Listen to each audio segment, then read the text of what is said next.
News and Talk 1380 WAOK, Voices in the Streets, Unfiltered. Your man Xavier Brandon on the MIC. Austin McCall. Danielle running the camera so smoothly as usual. And we got a special guest with us. Yes, we do. Man. Drum roll.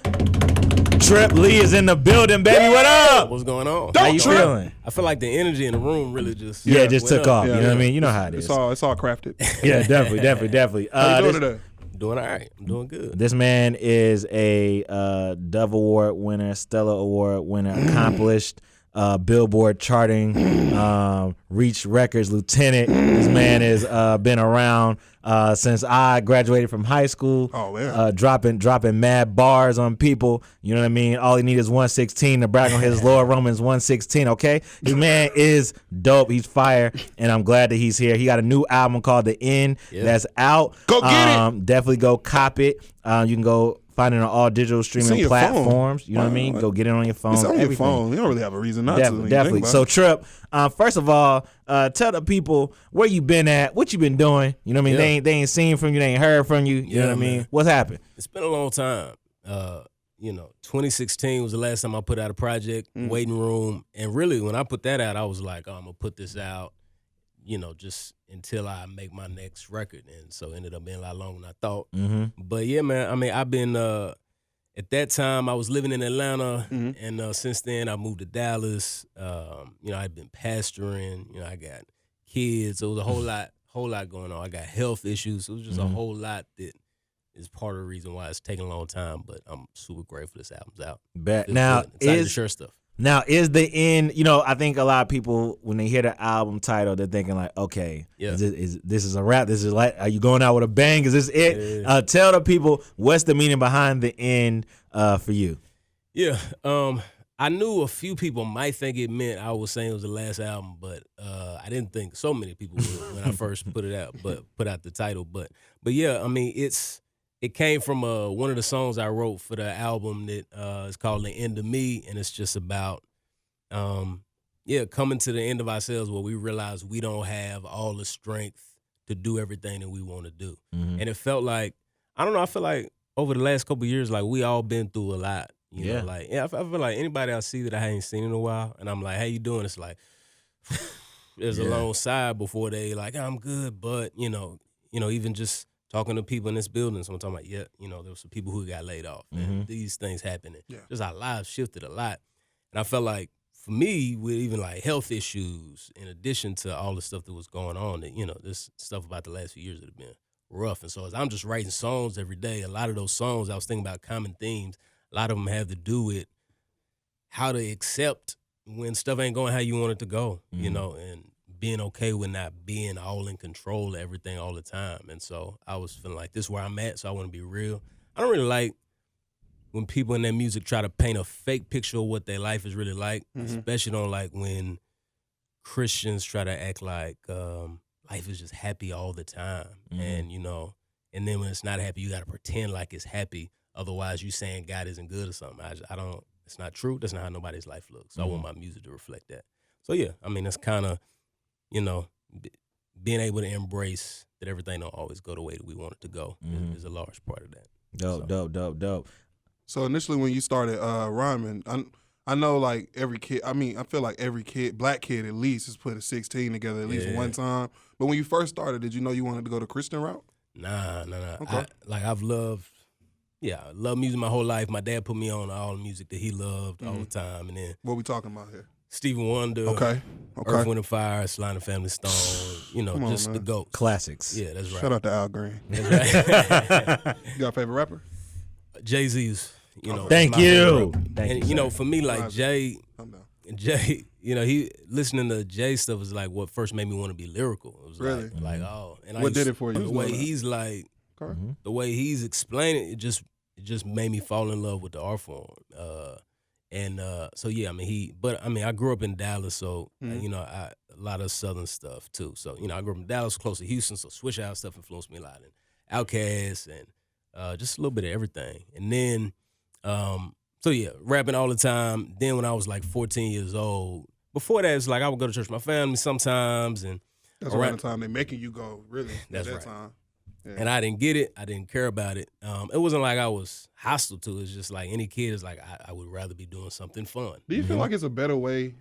Because, like, I see my homeboys and homegirls having kids, and they always say they want them to be, they want them to have a relationship with God. And it's like they don't want to be forcey about it, but they still feel like, I got to drag her there. I got to drag him there. It's like, yo, why don't you just explain it to them and let them choose, and eventually they'll, like, don't guilt them into it. It feels like, especially some black families, they'll try to guilt you into going to church instead of letting you find God so you can have a real love for it. Yeah, I mean, and that's part of one of the hard things about parenting. Like, I definitely don't want my kids to feel guilted into it. Yeah. And I don't want them to feel like they never got, because this is what happens for a lot of people is once they're grown, they realize they never wrestled through it themselves. They was just being forced to, and they never really took a second to think about it. Yeah. So I'm like, I don't want my kids to follow God in a way where it's like, don't worry about thinking. I'll do the thinking for you. Just do what I say to say. That seems like a recipe to make sure they don't really believe it in any real way, and they just kind of doing what I'm saying. So, but there is, at the same time, you parenting, it's like, yeah, I also make my son say I'm sorry to my daughter when he's talking to her crazy. It's like he don't want to. He doesn't even really mean it right now. But I am teaching him habits that I want him to continue to begin to understand. And as I model it, I want him to be like, oh, this is why my dad make me do that. It's like, oh, I saw my dad talk to mom crazy, and then I saw him apologize and say he was tripping. Yeah. I want my kids to see that.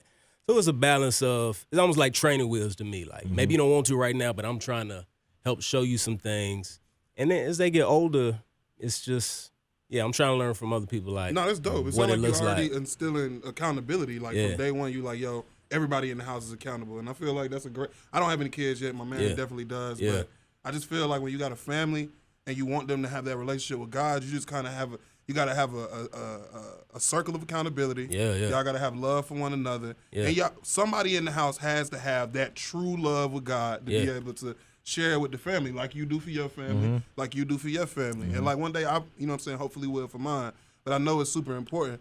But I wanted to talk to you, you know what I'm saying, X listens to your music and listens to your projects. Yeah. I want to talk about like how hard it is to be a gospel artist. Like in 2022, you know what I'm saying, we was talking off mic about where you would even like to perform and stuff like that. So what is it like in 2022 as a gospel rapper? Yeah, I mean, you know, part of it, like when I did decide, because what happened was I did like have I went to like a church thing when I was a teenager because the girls was cute, and I was like, of course, and I was trying to holler at girls. That was you who else? Yes, who wasn't? And it was like the first summer shit I went on. It was so bad. I was trying to holler at girls. I was like, I'm a light skinned dude. I know I can pull these girls and da da da. And it was so bad that he was like, he gave me like a book at the end of he was like, read this. It was something about, I don't even remember, like relationships or something. Yeah. And I just kept going for social reasons, assuming like, oh sure, I'm a Christian or whatever. I believe this stuff, but I didn't really understand none of it. And my youth pastor was dope, and he like, like he would really help me understand stuff, and then stuff that I didn't understand clicked, and so I really believed in Jesus, not just like I showed up like I was like, oh, I need a savior. I'm like giving my life to him, whatever that means. And so then like stuff in my life started to change too, and music felt like one of those things. I was like, dang, I got to chill with how I'm interacting with girls. I got to chill with this. And I was like, I wonder if maybe I shouldn't, if the world don't revolve around me, maybe I should stop rapping like that.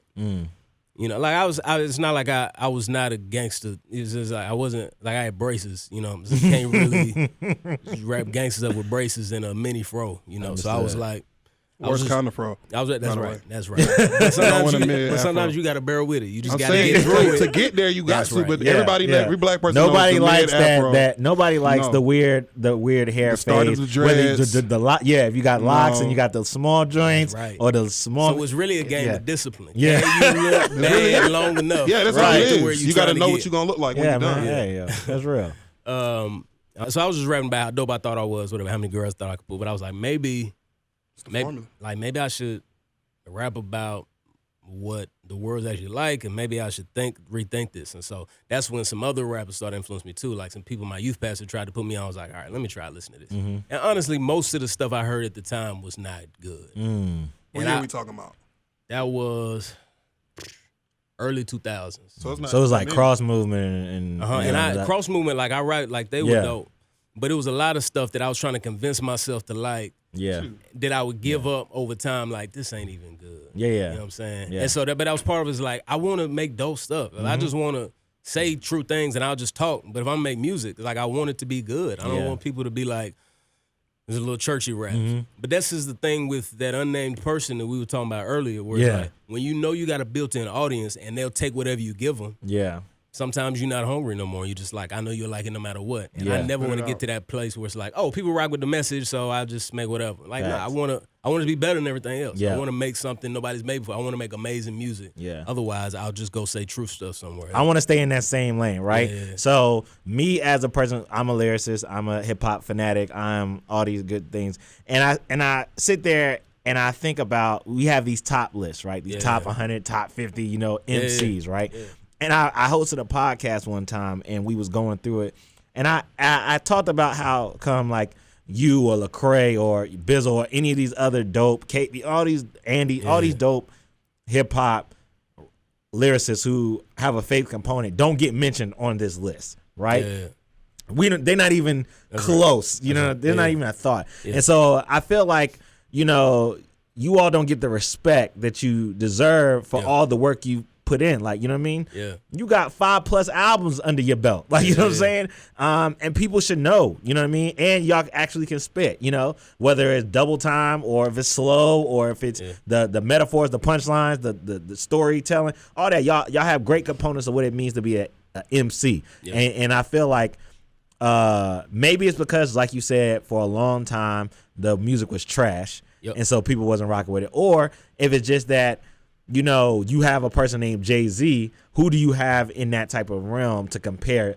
to a Jay-Z, I mean, even for me, when I really started getting into Christian hip hop, you know what I mean? Yeah. I'm listening to Dedication 2 by Lil Wayne and having to compare that to After the Music Stops by Craig. Like, at the same time, I'm like, how do I reconcile it? So how do you? And that was also at a time where it wasn't as easy to make music as it is now. Exactly. You're like, you had to have budgets. And it's like, well, it don't sound like that. These dudes, they paid $1 million for this soul sample. Yeah. You know what I'm saying? I can't get a soul sample. That's right. So some of it was resources and stuff. Yeah. So how do you feel about like the state of hip hop in general, looking from the lens that you approach it from? Well, I do think that it's hard for people to give us that respect, in part because they don't really understand what we're doing. Mm-hmm. I think that is part of it. It's like when people are like, oh, I think they're Christian rappers, and it's like, oh, so that's for them. And they assume that means it's not for, and they assume it's like, no, I'm making music for church people, so this ain't for you. And that's not really what any of us are trying to do. Like, I'm just, dudes rap about what their life is about. And I'm rapping about what my life is about. I'm trying to talk about life from my perspective. And sometimes there's some perspectives that we like to hear more than others, but I think people just put it in its own category. But I do see that when people really hear it, they're like, oh, this ain't what I thought it was. But it's just getting over that thing. I think that's part of it. And I think people just assume it's corny, and so they don't want to give it the same respect. But I think usually when people do hear it, they're like, oh, he can actually rap. That's right. This is the most common response I get from stuff. It's like, oh, wait, like, you good. Like, Like a double-sided I think I am. This is why, you know what I'm saying? Yeah, that's why I'm doing it. It's definitely a double-sided compliment. So it takes time, I think, for people to see, like, oh, okay, this ain't what I thought it was. Yeah. This ain't like, I feel like the hip-hop community, especially, like, if you're talking about that demo from, I guess you can go start from 10, because that's when you're really conscious, and you might start pulling CDs, digging through crates or whatever. I feel like if you start really paying attention at 10 to 20, that range of people, kids or whatever, it's hard to get them to listen to whatever they weren't listening to 2 years earlier, and the artists that came from them artists. It's hard to bring stuff That's in. true. Then on top of that, if you come at them and you say it's a Christian rapper, it's like it's like, oh my God, why would I listen to what my mom would want me to listen to? Yeah. Which is what you gotta go up against. It almost feels like it's unfair because the stuff I heard from like I said, until I met Lecrae, I hadn't really listened to Lecrae. Then you go listen to him because it's like, no, this dude was cool. Let me go listen to his music. Listen to his music. He's like, bro, he said God's name like 2 times. Yeah. Like the rest of it was all him spitting, chorus. It's like, bro, this isn't. I almost feel like y'all shouldn't even Like, I ain't trying to mess with the way, you know what I'm saying, labels handle their business, but I don't feel like it should even be a Christian rap. Like, unless you finna be in there, you're going to have the praise music in the background, you're going to talk for 3 minutes before the song start. Just call it rap, bro. It's not like y'all in there saying, God, God, God, God, God. Don't go to hell. God, God, God, God. It's not like that. Yeah. And it's a conversation people have from time to time. Like, oh, do you guys have a rapper or a Christian rapper? And I would entertain those conversations more a few years ago until I realized no matter what I'm gonna say, people just gonna categorize it however they gonna want to. Chance. Because to me it's like Chance is a good example. Chance. It's like, no, this dude is obviously a Christian, but he's just a rapper. And it's like, you listen to his music, if you all you ask yourself is, do I like this or do I not like? Is it dope? Yeah. Or do I not think it's dope? And that's how I would like people to listen to our music. That's how it should be. So yeah, I would, you know, you just because I stopped calling you a Christian rapper right now. You should have stopped me. No, but that's the thing though, is it's like doesn't matter. People are gonna do what they're gonna. So even like when for a while, like some dudes is like, no, don't call me that, and it really didn't matter. At the end of the day, people was like, oh, but yeah, I just saw that one song. He was talking about a guy. Like, he a Christian rapper, right? Like no matter what, that's just, and you know, so it is what it is. I would rather like figure out how can I just let people get exposed to the music so they can see it's not what you're assuming it is. No, I was gonna say I almost feel like what some call Christian rap is more like grown up music, like grown up rap. Yeah. It's people talking about like I just mentioned Chance. He caught flack for his album that was basically all about loving his wife and God and his kid. Yeah. And it was just like, tell us about when you get high. I know. And it's just like, that's just what it is. If your fan base is between the age of 10 to 20, they don't care that when you turned 22, you was like, yo, you know it's not cool getting high and not going nowhere all day. Yeah. Maybe I need to do a little bit more. Maybe I like my wife. You know what I'm saying? That's super odd. To, you know what I'm saying, a consumer where everybody is either geeked up, quick sex, quick you out, you know what I'm saying, not really trying to hold people down. Yeah. And then you come in and you hear an actual message. Like, people that say music has a message, but the message really might just be, bro, work harder. Yeah. Like, that's not really a message unless you're an idiot. Yeah. The message that come behind, like, stuff like what you do, what Few does, what Lecrae does, you know what I'm saying? Yo, maybe you should hug your wife. Yeah. Maybe y'all should try a little harder before you go out. Yeah. You know what I'm saying? Yeah. And that's a good message to push. And I'm over here thinking, like, I'm over here quiet thinking, like, dang, how do you push this? How do you push positive music in 2022? You can't just post it because there's too many people posting stuff. Like, what is this like? Well, I mean, that's part of the interesting thing. Even though I'm young, since my first album came out when I was in high school, I've seen even the industry change over time. But it is like, it's just way too much music out. People, I mean, don't sit with music that long no more. It's just every 5 seconds. So that is part of it. It's hard. But, yeah, I mean, it is hard to have people kind of write you off from the jump like that. But I have seen that, people respect authenticity when they actually see it and see what it is. They appreciate it. So, you know, for me, it's like I want to make the best music I possibly can. I want to show people even a picture. Like, I remember I was talking to, I was on a flight. I was in first class. I got upgraded first class. I was sitting next to Mos Def. And I was like, oh, Flex. shoot. Yeah, this was like a long time ago, too. It was like, it was a while back. But anyway, me and him was just talking, and he was like, and you know, most of us is a Muslim, so we was just talking about our faith a little bit. And at the end, he was like, yeah, this was like a good conversation. Like, we just, like, he was very surprising to him that, like, oh, I'm talking to a Christian, it's like just an exchange of ideas, and we disagreed, and he wasn't a jerk to me. And I'm like, I want people to, like, interact with Christians that are not like how you assume we, like, no, it's like, we can be honest about our disagreements.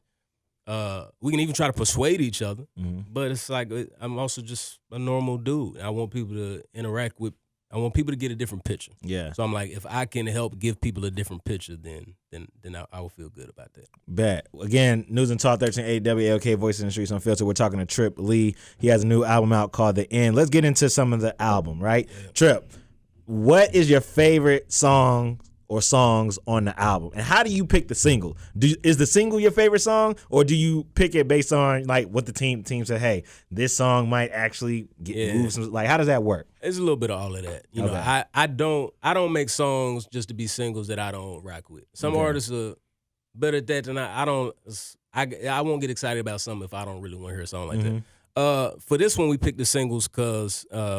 The ones that we liked the most that we thought would resonate with people too. So like one of them, Stone, like I love that song. We try to pull different musical influences in. Yeah. And the last year, like I've started producing, so this is the first album I've been producing on.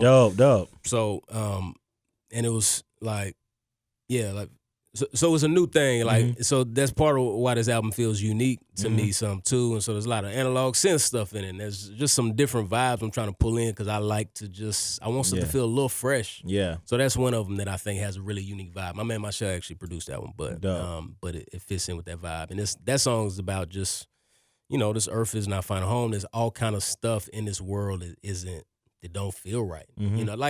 Like sometimes when stuff don't feel right, it don't work out. We're so confused. We're like, wait, but I did this. How come that didn't happen how I thought? And it's like, this ain't like the world sucks sometimes. Like life is hard. Like I just heard about this kid who my son went to school with who just got shot. Wow. And I'm trying to explain to my son what happened, and it's like, and my wife's like, should we tell him because he don't go to school anymore? I'm like, I want my son to know, like, this is what the world is like. I don't want you to be surprised when you actually get out there and you're like, man, this is hard. It's like, I think half of the time we make our suffering worse because we act all surprised that anything wouldn't go right.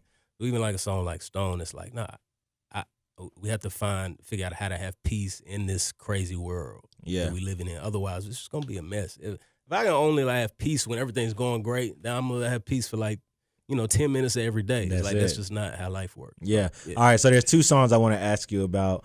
Stop me if I'm talking too long. No, you don't. Be free. This is we kicking it. You know what I mean? Yeah. So there's two songs I want to ask you about that off the album that I think hit me. That was like, that's good.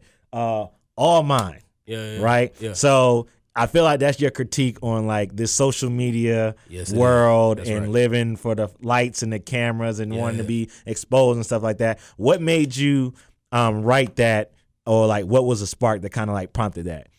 For me, it's like I think the way that we interact on social media, the way that we are. I mean, the first verse is like, feels like we got set up. My folk can't keep our head up. We stuck here all day. That itch there just won't let up. Can't just be big, need mega. We can't not we treat my life like promo. Don't shake my hand like my photo. It's like everything is like, I want these likes. I want this clout. I want more people to like me. I want more followers. And it's just not a healthy way to live our lives because then we're not even making decisions based on what's a good decision. It's like if I'm at a concert, I just remember being at a concert, song came on, somebody was like, this is my favorite song. They did not watch the performance. Right. They watched the performance through a little thing on their phone, and they was half the song trying to come up with a perfect caption. I'm like, you just missed it. Yeah. Like life is happening right now. And I think it just kind of can misshape. And even like people can't talk to each other about nothing no more. They disagree about.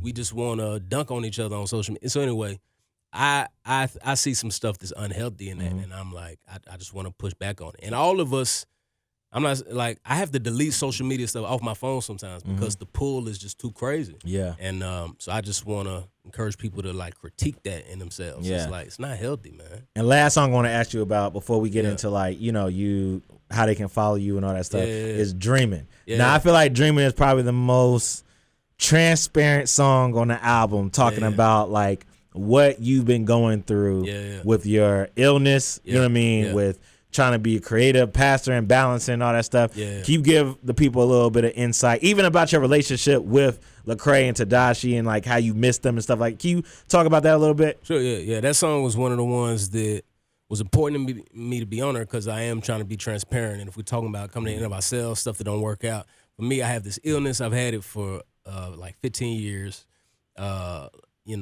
Shorthand for this chronic fatigue syndrome. My body doesn't get rested. I haven't felt rested.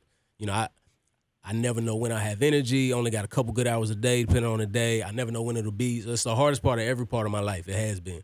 And so, a lot of that is it could feel like, oh, man, I was going to do this thing, didn't work out. This thing didn't work out. And I'm just a dreamer by nature. That's how any of this has worked out. People was like, you ain't going to put out an album in high school.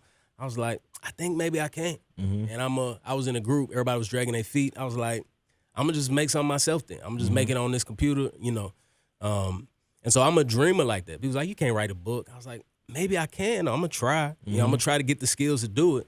And so with my health, it's like there's been a lot of things that I thought I could do, and then my body kind of quit on me, and I haven't been able to. And so it's me wrestling with, like, I don't even know how to be sometimes anymore because it's like that's part of what drove me sometimes. Like, oh, what if somebody did that? I'm going to try.